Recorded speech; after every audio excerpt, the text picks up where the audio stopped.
I'm going to show you how to add an animation to a text box in the CapCut app.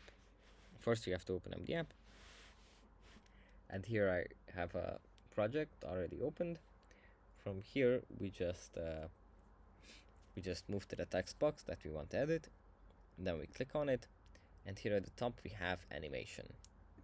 We click on this, and then we have an in animation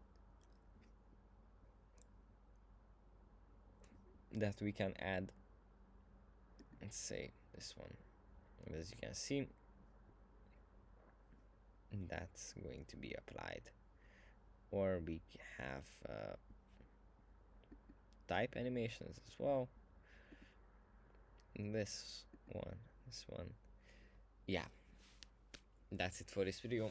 I hope it was helpful for you guys, and I'll see you in the next one.